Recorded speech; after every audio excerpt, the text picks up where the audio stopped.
Pertama-tama saya bertanya kepada ChatGPT yaitu apa yang dimaksud dengan transport molekul aktif, pasif, dan makromolekul. Lalu ChatGPT menjawab, yang pertama, transport pasif. Pengertiannya adalah perpindahan molekul atau ion melintasi membran sel tanpa membutuhkan energi, dalam kurung ATP. Penyebabnya terjadi karena adanya gradien konsentrasi dalam kurung konsentrasi tinggi sampai rendah atau gradien elektrokimia. Jenis-jenisnya ada tiga, yaitu difusi sederhana, difusi terfasilitasi, dan osmosis. Yang kedua ada transport aktif. Pengertiannya adalah perpindahan molekul atau ion melintasi membran dengan menggunakan energi ATP.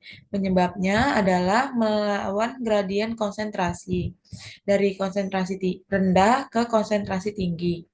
Jenis-jenisnya ada aktif primer dan aktif sekunder. Kemudian yang ketiga ada transfer makromolekul dalam kurung transfer vesikular. Pengertiannya adalah perpindahan molekul besar dalam kurung protein polisakarida fragmen sel yang tidak bisa melewati membran melalui difusi maupun pompa sehingga membutuhkan vesikel membran. Jenis-jenisnya ada tiga, ada dua, yaitu endositosis dan eksositosis. Lalu saya bertanya, jelaskan mekanisme transport molekul tersebut. Mekanisme yang pertama yaitu transport pasif adalah tidak membutuhkan energi, hanya berdasarkan gradien konsentrasi atau gradien elektrokimia. Yang pertama difusi sederhana, yaitu molekul kecil nonpolar O2 CO2 asam lemak bergerak langsung menembus lapisan fosfolipid bilayer. Mekanismenya kontraksi zat lebih tinggi di luar sel. Yang kedua, molekul bergerak menembus membran menuju konsentrasi yang lebih rendah. Yang B, difusi terfasilitasi. Molekul polar atau bermuatan dalam kurung glukosa ion menggunakan protein kanal atau karir. Mekanismenya yang pertama, zat menempel pada protein kanal atau karir. Yang kedua, protein berubah konformasi ke molekul berpindah ke sisi lain membran. Yang C, osmosis. Molekul khusus air melalui membran semipermeabel menggunakan aquaporin. Mekanismenya, air bergerak dari larutan hipotonik dalam kurung encer ke hipertonik dalam kurung pekat untuk menyeimbangkan konsentrasi. Yang kedua ada mekanisme transport aktif. Memerlukan energi ATP karena melawan gradien konsentrasi. Yang A, transportasi aktif primer. Energi langsung dari ATP, contohnya pompa NAK. Mekanismenya 3Na plus dalam sel menempel pada pompa. Yang kedua, ATP dihidrolisis ke pompa berubah bentuk. Yang ketiga, 3Na plus dilepaskan keluar, lalu 2K masuk ke dalam sel. Yang keempat, gradien ion tercipta untuk fungsi listrik dan transport lain. Yang B, transport aktif sekunder. Energi tidak langsung menggunakan gradien ion yang sudah dibentuk. Contohnya transport glukosa Na. Mekanismenya gradien Na dimanfaatkan, Na plus masuk melalui protein, lalu glukosa ikut terseret. Yang ketiga, mekanisme transport makromolekul.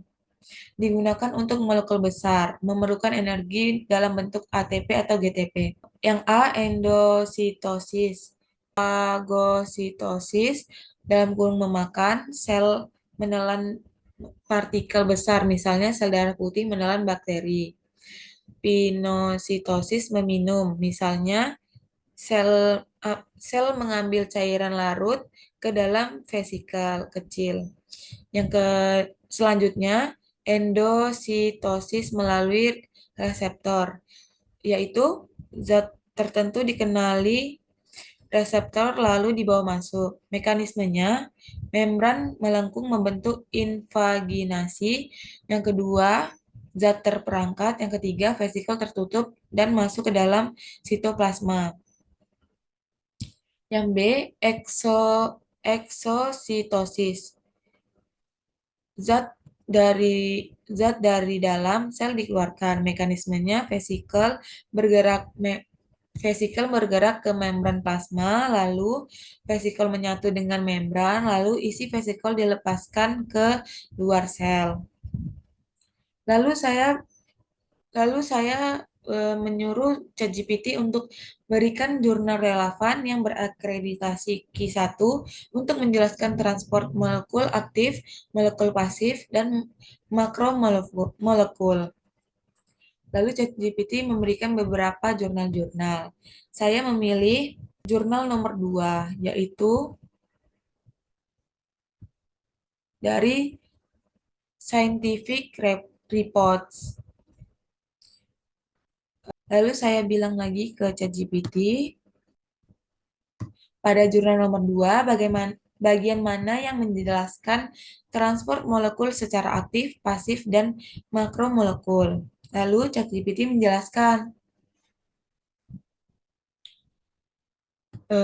pada bagian yang membahas transport pasif, terdapat pada subbab Facilitated Diffusion and Passive Transporters, menjelaskan mekanisme difusi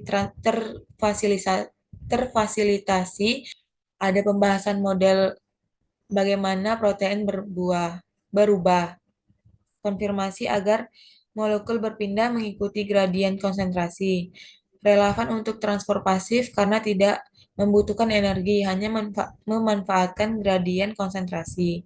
Yang kedua, ada bagian yang membahas transport aktif.